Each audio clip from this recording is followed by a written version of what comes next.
자, 안녕하세요. 민혜계입니다. 자, 저희 이번 시간에는 유가증권에 대해서 공부를 하겠습니다. 유가증권은 일단은 시험 문제에 많이 출제가 되고요. 이번 단원부터는 조금 어렵습니다. 그래서 여러분들이 조금 더 집중 있게 공부를 하셔야 된다 보시면 돼요. 자, 그러면 유가증권의 종류는요, 총 4가지로 나눠집니다. 일단은 첫 번째는 단기매매 증권이 있고요. 두 번째는 만기보유증권, 세 번째는 매도가능증권, 네 번째는 지분법 적용 투자 주식이 있다라고 보시면 되고요. 여기에서는 지분법 적용 투자 주식은 저희가 시험 문항에서 많이 출제가 되지는 않습니다. 만약에 나오시게 되면 거의 정의만 나오니까요. 지분법 적용 투자 주식이 뭐다라고만 기억을 해주시면 돼요. 그러면 지분법 적용 투자 주식의 뜻은 뭐냐면 다른 기업을 지배, 통제할 목적으로 대량의 주식을 매입했을 때를 우리는 지분법 적용 투자 주식이라고 한다라고만 기억을 해주시면 됩니다. 그러면 이 단원에서 저희가 많이 다루는 거는 총 3가지의 개정 과목을 많이 다룬다라고 보시면 되고요. 그 3가지의 개정 과목은 단기매매 증권이 있고요.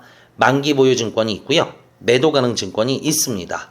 그래서 이 3가지는 반드시 여러분들이 기억을 하고 계셔야 되고, 단기매매 증권부터 보시게 되면 단기매매 증권은 주식, 뭐뭐채로 나눠진다라고 생각을 해주시면 되고요. 여기에서 뭐뭐채는 사채, 공채, 국채를 뜻한다라고 기억을 해주시면 되고요. 주식이나 뭐뭐채를 구입했다라고 했을 때는 단기매매 증권이다라고 기억을 해주시면 됩니다. 그런데 여기에서 중요한 건 뭐냐면 이 앞글자에 나와 있는 단기입니다. 말 그대로 단기 시세 차익을 목적으로 주식을 샀다라고 했을 때만 단기 매매 증권을 쓴다라고 생각을 해주시면 되고요. 단기 시세 차익을 목적으로 우리가 채권을 매입했다라고 했을 때도 단기 매매 증권인데 저희가 실제 시험 문제에서는 주식을 많이 다룰 거다라고 생각을 해주시면 돼요. 자, 그 다음에 만기 보유 증권인데요. 만기 보유 증권의 종류는 뭐뭐 채로 끝나는 게 만기 보유 증권이다라고 보시면 되는데 중요한 게 한 가지가 있습니다. 만기보유증권과 매도가능증권은요, 어디에 속하냐면 투자자산에 속합니다.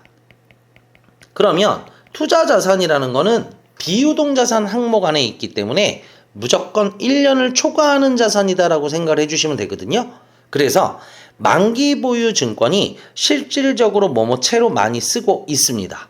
그러면 만기보유증권은 무조건 포인트가 뭐냐면 앞글자의 만기를 꼭 기억해 주시면 돼요. 그래서 만기일이 정해져 있거나 아니면 뭐 연도가 정해져 있거나 아니면 몇 년도 몇 월 며칠까지다 라고 나왔을 때 1년을 초과하게 되면 만기 보유증권으로 회계 처리를 한다라고 기억을 해주시면 될 것 같아요. 자, 그 다음 매도가능 증권은 단기 매매 증권이 아니고 만기 보유증권이 아닌 것을 우리는 매도가능 증권이라고 얘기를 합니다. 그럼 매도가능 증권 역시 단기 매매 증권하고 동일하게 종류가 주식, 뭐뭐채가 있기 때문에 기억을 해주셔야 될 거는 뭐냐면 주식이 또 주로 시험 문제가 많이 나온다라고 생각을 해주시면 되고요. 매도가능 증권은 가장 핵심적인 포인트는 장기간 보유 목적의 주식입니다. 그러면 장기간 보유 목적의 주식이 나왔다라고 했을 때는 무조건 매도가능 증권을 기억을 해주셔야 됩니다. 그러면 이 3가지를 저희가 많이 다룰 건데 중요한 게 한 가지가 있습니다. 그 중요한 게 뭐냐면 옆에 보시면 재분류라고 나와 있어요. 그러면 재분류의 화살표를 외우라고 제가 적어놨는데요. 그게 뭐냐면 지금 보라색으로 되어 있는 거를 보시면 됩니다. 그러면 만기보유증권부터 보시게 되면 만기보유증권을 재분류할 수 있는 거는 단기매매증권, 매도가능증권으로 재분류할 수 있다라고 기억을 해주셔야 되고요. 단기매매증권의 재분류는 단기매매증권은 무조건 매도가능증권으로만 가능하다라고 꼭 기억을 해주셔야 됩니다. 그래서 이 화살표를 반드시 여러분들은 꼭 기억을 해주셔야 되고요. 얘가 바로 뭐냐면 주식의 재분류 또는 유가증권의 재분류 이렇게 기억을 해주시면 될 것 같아요. 자, 그 다음에 저희가 핵심적으로 다뤄야 될 게 첫 번째가 뭐냐면 구입시입니다. 여러분들이 먼저 공부를 하셔야 될 게 구입시인데 이 구입시가 나왔을 때 단기매매증권, 만기보유증권, 매도가능증권의 회계 처리를 반드시 기억을 해주셔야 되는데요. 왜 이게 중요하냐면 여러분들이 유일하게 단기매매증권이 수수료 비용을 쓴다는 것을 꼭 기억해 주셔야 됩니다. 그런데 이 수수료 비용도요, 일반적인 저희가 수수료 비용을 쓰는 게 아니고요, 코드 자체가 900번대 코드를 쓴다라고 기억을 해주셔야 되는데, 전산회계에서 900번대는 뭐를 뜻하냐면 영업 외비용을 뜻합니다. 그래서 유일하게 수수료 비용 중에 900번대를 쓰는 계정 과목은요, 단기매매증권 구입 시에만 씁니다. 그래서 여러분들이 핵심적으로 기억하셔야 될 거는 구입 시에만 쓸 수 있다는 걸 꼭 기억하셔야 돼요. 나중에 처분을 배우실 텐데 처분 시에는 절대로 수수료를 쓰시면 안 됩니다.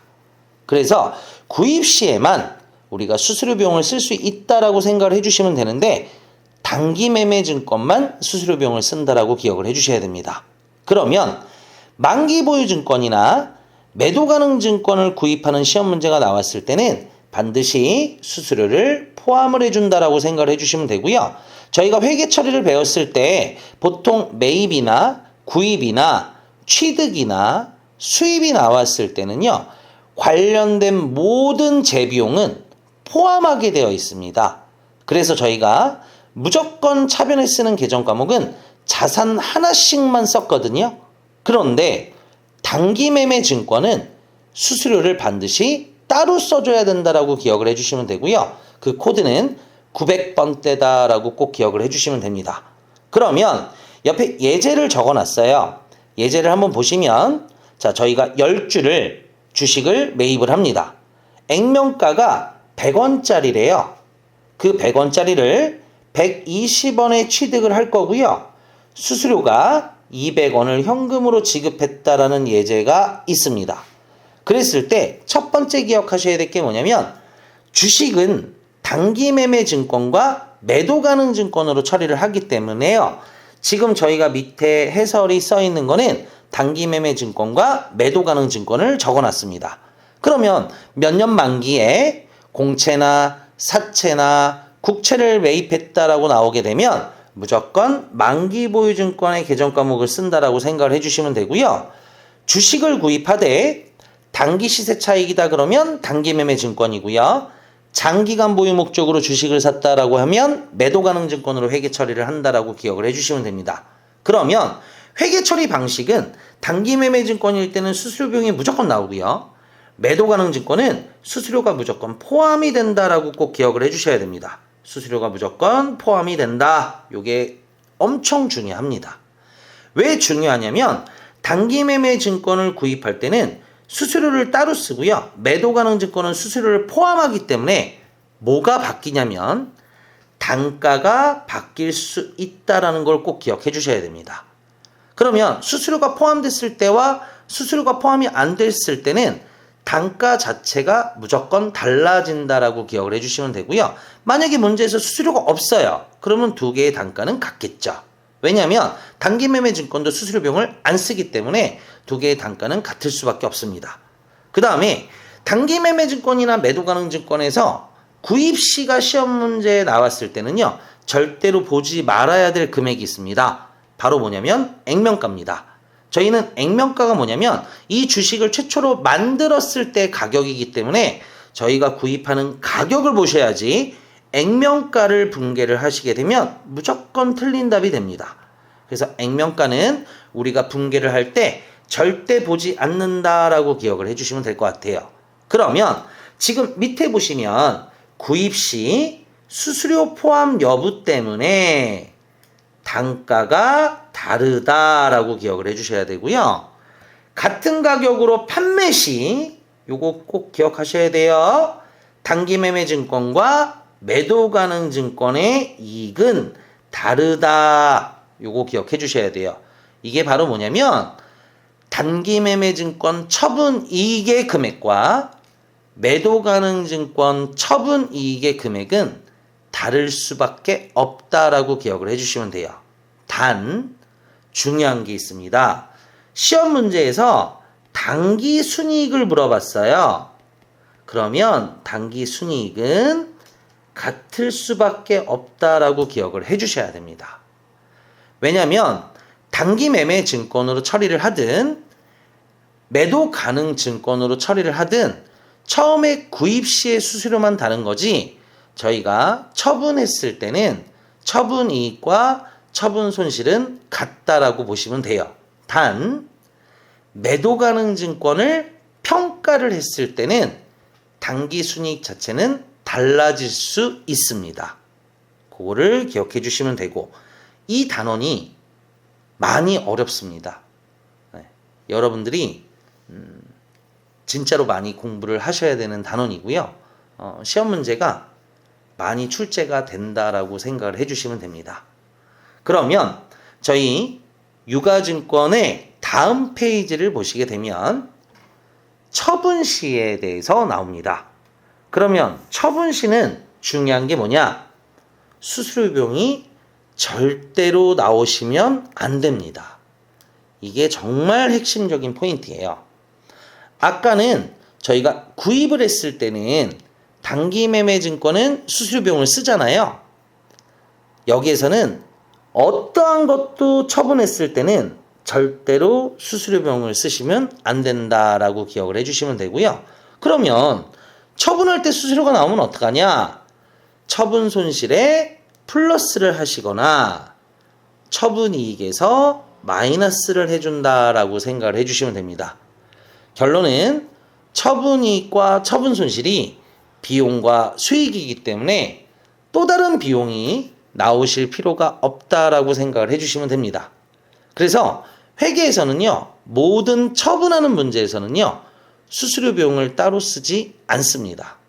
정말로 나는 수수료 비용을 써야겠다라고 하시게 되면 추심 수수료, 이체 수수료, 송금 수수료, 카드 수수료가 나왔다라고 했을 때는 저희가 차변에 수수료 비용을 쓸 수가 있습니다.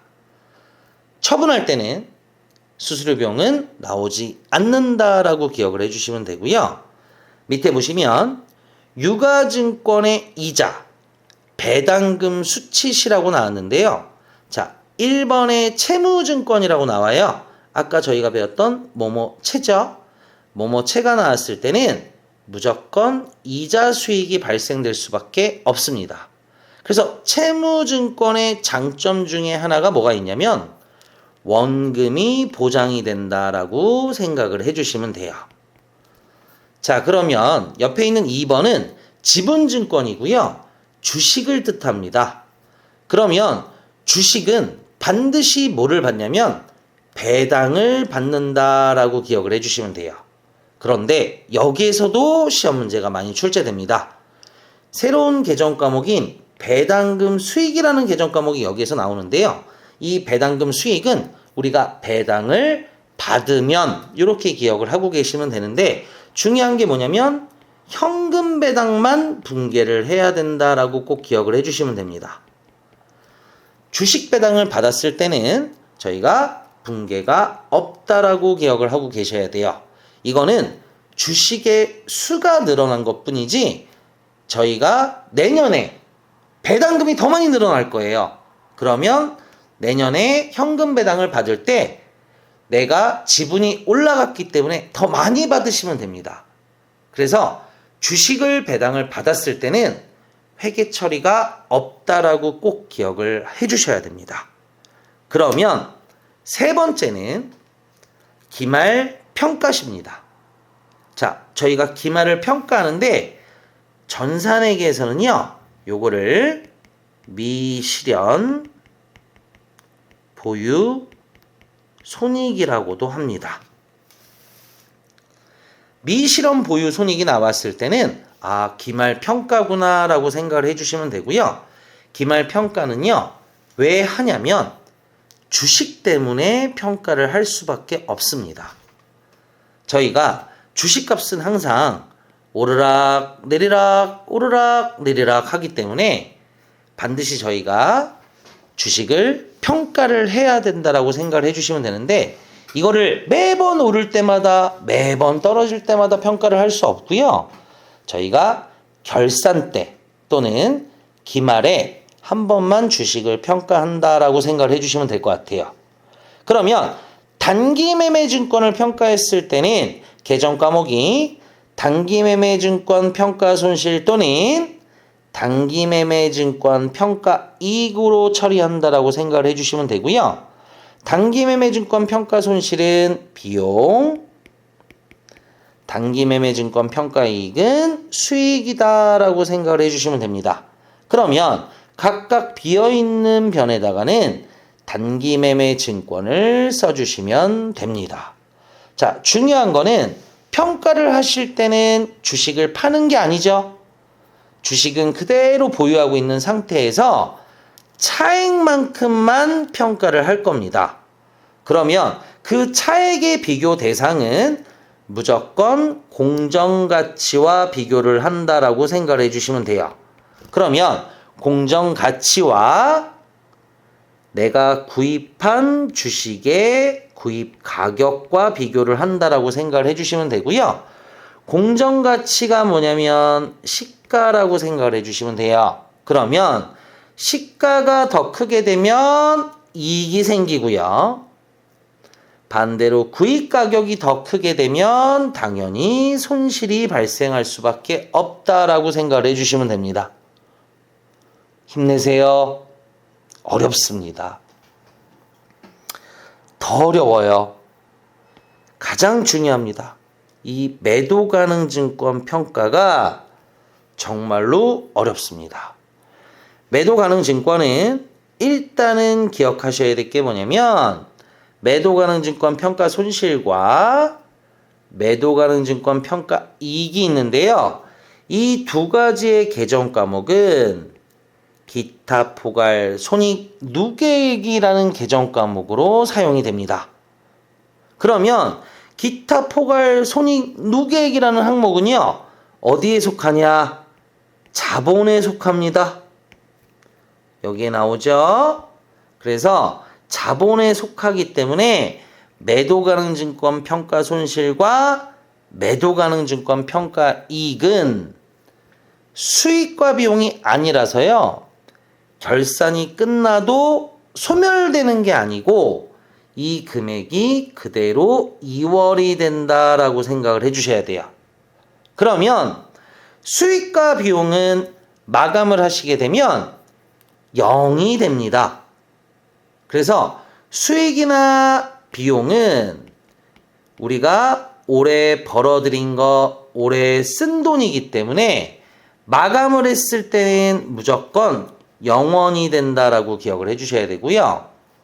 자산, 부채, 자본은 무조건 내년으로 2월을 해주셔야 됩니다. 그래서 여러분들이 전산액 이금이나 회계 기초를 공부하시게 되면 차기월, 전기월 이런 게 있잖아요. 왜 차기월, 전기월이 있냐면 자산, 부채, 자본은 무조건 2월을 하기 때문에 있는 이름이다라고 보시면 될 것 같아요. 그래서 여러분들이 기억을 하셔야 될 거는 매도 가능 증권 평가 손실과 매도 가능 증권 평가 이익은 수익과 비용처럼 이름이 생겼지만 자본에 해당이 된다는 것을 꼭 기억하셔야 되고요. 항상 매도 가능 증권 평가 손실은 차변의 잔액이 남고요. 매도 가능 증권 평가 이익은 대변의 잔액이 위치하고 있을 겁니다. 그래서 중요한 게 뭐냐면 언제든지 반대쪽으로 상계할 수 있다라는 것을 기억해 주셔야 됩니다. 그래서 단기매매증권 평가 손실과 평가 이익은 솔직히 문제가 그렇게 어려운 편은 아니에요. 그냥 마지막 두 가격만 차이를 계산해 주시면 되는데 매도 가능 증권 평가가 시험 문제가 나왔을 때는 매도 가능 증권 평가 손실과 매도 가능 증권 평가 이익에 현재 잔액이 있는지 확인하신 다음 무조건 반대쪽으로 상계를 해주셔야 됩니다. 자, 밑에 보시면 예제를 하나 제가 적어놨는데요. 10주고요. 구입가가 100원짜리입니다. 100원짜리가 평가를 120원에 평가를 했고요. 다시 110원에 평가를 했고요. 90원에 처분을 했다라는 예제가 있습니다. 자, 이랬을 때 보시면 매도 가능 증권은 처음에 저희가 10주를 사고요. 구입가는 100원이기 때문에 차변에 매도 가능 증권 1000원, 대변에 현금 1000원 이렇게 구입 시 처리를 해주시면 되고요. 첫 번째, 전정기말에 평가를 할 때는 단기 매매 증권과 동일합니다. 그래서 첫 번째 평가를 했을 때 붕괴는요, 단기 매매 증권과 똑같은데 이름만 다르다라고 생각을 해주시면 편해요. 그러면 매도 가능 증권 200원, 대변에 매도 가능 증권 평가 이익 200원으로 이렇게 붕괴를 해주시면 돼요. 됐죠? 자, 그러면 단기 매매 증권으로 나왔다라고 해도 똑같아요. 차변에 단기 매매 증권 200원, 대변에 단기 매매 증권 평가 이익 200원 이렇게 보시면 되고요. 저희가 시험 문제가 많이 출제되는 게 어디냐? 바로 두 번째 평가를 했을 때가 시험 문제가 많이 출제가 됩니다. 자, 두 번째는요. 매도 가능 증권으로 보셨을 때 120원짜리 주식이 110원으로 바뀌었습니다. 이렇게 120원짜리 주식이 110원으로 바뀌었을 때입니다. 이렇게 됐을 때는 저희가 10원이 떨어졌어요. 그러면 한 주당 10원이 떨어졌으니까 10주를 곱하시게 되면 100원의 손실이 발생이 됩니다. 그러면 보통 우리가 단기 매매 증권이었다라고 했을 때는 그냥 120원짜리가 110원 됐으니까 10원을 저희가 떨어뜨리면 답이에요. 그래서 차변에 단기 매매 증권 평가 손실 100원, 대변에 단기 매매 증권 100원을 쓰시면 되지만 아까도 설명해드렸듯이 매도 가능 증권 평가 손실과 매도 가능 증권 평가 이익은요, 자본에 해당이 되기 때문에 무조건 위치에 남아 있습니다. 그러면 저희가 전정기말에 붕괴를 했던 매도 가능 증권 평가 이익 200원이 현재 대변에 위치를 하고 있기 때문에 매도 가능 증권 평가 손실을 쓰는 게 아니고요. 바로 매도 가능 증권 평가 이익에서 끄집어 와서 상계를 한다라고 생각을 해주시면 편해요. 그래서 답은 차변에 매도 가능 증권 평가 이익 100원이고요. 대변에 매도 가능 증권 100원을 붕괴를 해주시면 됩니다. 많이 어렵죠? 이게 어려워요. 매도 가능 증권이 정말로 어렵습니다. 그래서 보통 전산회계 1급에서 나오게 되면 결산 때 평가나 아니면 저희가 붕괴해서 처분하는 문제, 아니면 이론상으로도 시험 문제가 요즘 많이 출제가 됩니다. 그래서 여러분들이 꼭 기억하셔야 될 건 뭐냐면 매도 가능 증권 평가 손실과 매도 가능 증권 평가 이익은 항상 매도 가능 증권 평가 손실은 차변에 잔액이 남고요. 매도 가능 증권 평가 이익은 항상 대변에 잔액이 남아 있다라고 생각을 항상 하셔야 되고, 기존에 만약에 잔액이 있다면 언제든지 반대 위치로 상계를 할 수 있다라고 꼭 기억을 해주셔야 돼요. 자, 그러면 저희가 마지막 처분하는 문제인데요. 자, 처분을 할 때는 최종적으로 저희가 90원의 처분을 할 거예요. 자, 만약에 단기 매매 증권이었으면 마지막 두 가격만 보시면 되거든요. 이렇게 마지막 두 가격 110원짜리 주식이 90원에 처분이 된 겁니다. 그러면 단기 매매 증권일 때는 너무 쉬워요. 왜냐하면 110원짜리가 그냥 90원에 처분을 했으니까 단기 매매 증권 처분 손실이 20원 났구나라고 생각을 해주시면 되는데, 이 매도 가능 증권은 조금 다릅니다. 저희가 보시면 아까 매도 가능 증권 200원이 처음에 대변에 있었어요. 이렇게. 자, 이 200원 중에서 저희가 100원을 사용을 했습니다. 그러면 현재 대변에 잔액이 100원이 남아 있습니다.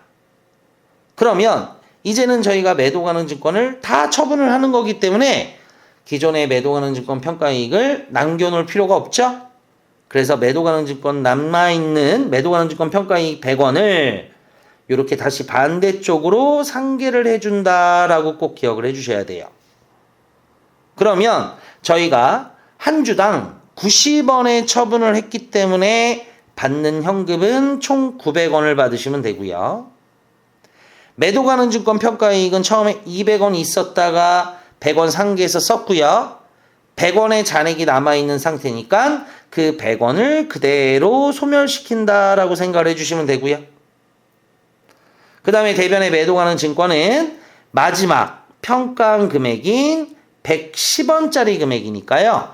10주 곱하기 110원에서 대변에 매도 가능 증권 1100원이 자리 잡는다 생각해 주시면 되고요. 그러면 마지막 차액이 매도 가능 증권 처분 손실이다 라고 기억을 해주시면 됩니다. 그러면 저희가 조금 더 빨리 계산할 방법이 없나요? 라고 했을 때는요. 매도 가능 증권이 시험 문제 나왔을 때는 처음에 구입한 가격 100원짜리가요. 여기 보이시죠? 좀 다른 색으로 할게요. 자, 여기 100원짜리가 있어요.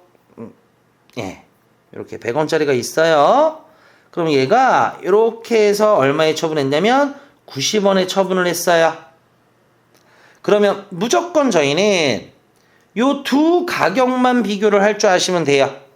그래서 매도 가능 증권이 나왔을 때는 처음에 산 가격 100원과 마지막에 처분한 90원을 비교를 하셔서 10주를 전체 처분했으니까 10주 곱하기 10원 계산하시게 되면 무조건 매도 가능 증권 처분 손실이 100원이 나와야 내 분계가 맞는다라고 생각을 해주시면 됩니다.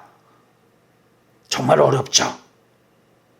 그래서 여러분들이 꼭 기억하셔야 될 거는 단기매매 증권이 나왔을 때는 마지막 무조건 두 가격과 비교를 해서 처분이익, 처분 손실 또는 결산 때는 평가이익, 평가 손실이 나온다라고 생각을 해주시면 되고요. 매도 가능 증권이 나왔을 때는 매도 가능 증권 평가가 나왔을 때는 기존에 매도 가능 증권 평가이익이 대변에 있는지 매도 가능 증권 평가 손실이 차변에 있는지 확인을 하신 다음에 반대쪽으로 없앨 수 있으면 없애시고 만약에 매도 가능 증권 평가 손실이나 평가이익이 없다면 없애지 마시고 그대로 차변에는 평가 손실, 대변에는 평가 이익을 쓰시면 되고요. 매도 가능 증권 처분 문제가 나왔을 때는 마찬가지로 매도 가능 증권 평가 이익, 대변에 잔액이 있는지 확인하시고 매도 가능 증권 평가 손실, 차변에 잔액이 있는지 확인하시고 서로 반대쪽으로 소멸을 시켜주시면 됩니다.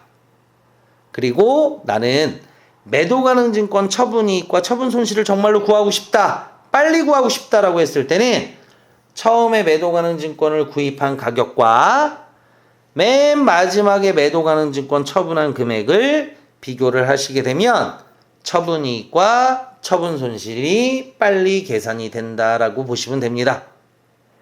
그래서 매도 가능 증권 단어는 꼭 기억하셔야 될 게 뭐냐면 매도 가능 증권 평가 손실과 평가 이익은 자본이라는 거 정말로 중요합니다. 요거 기억해 주셔야 되고요. 그리고 매도 가능 증권 처분 손실과 처분 이익은 원래대로 수익 비용이다라고 생각을 해주시면 됩니다. 그 다음 밑에 보시면 마지막 3번에 만기 보유 증권은 뭐 옆에 상각 후 원가로 계산한다라고 나왔는데요. 저희가 원금이 보장되는 게 만기 보유 증권이고 뭐뭐채로 끝나는 거였죠. 그래서 분계를 따로 하지는 않습니다. 주식은 원금보다 오를 수도 있고요. 원금보다 떨어질 수 있는 게 주식이고요. 그래서 위험 부담이 훨씬 큰 게 주식이다라고 보시면 되고요. 뭐뭐채로 끝나는 공채나 국채나 사채는요. 우리가 벌어들이는 돈은 적지만 원금이 보장된다는 것을 꼭 기억하시고 만기 보유 증권은 만약에 시험 문제에서 평가 이익이나 평가 손실이 발생할 수 있다라고 나오시면 무조건 틀린 답이다 라고 기억을 해주시면 되고요. 그 다음에 평가를 하는 거는 꼭 기억하셔야 될 게 기말만 가능하다, 결산만 가능하다 기억하셔야 되고 같은 말로 미실현 보유 손익 이렇게 시험 문제가 나올 수 있고요. 그 다음에 처분했을 때는 좀 주의 깊게 매도 가능 증권 평가 손실과 평가 이익이 있는지 꼭 확인하시고 반대쪽으로 소멸시켜 주시거나 상기해 주는 분개를 해야 된다라고 생각을 해 주시면 됩니다. 정말로 긴 시간 동안 유가증권 공부하시느라 고생하셨습니다. 지금까지 민혜계였습니다. 떡상하는 그날까지 열심히 하겠습니다. 제발 주위에 아시는 분이 있으면 구독해달라고 꼭 부탁드리겠습니다. 지금까지 민혜계였습니다.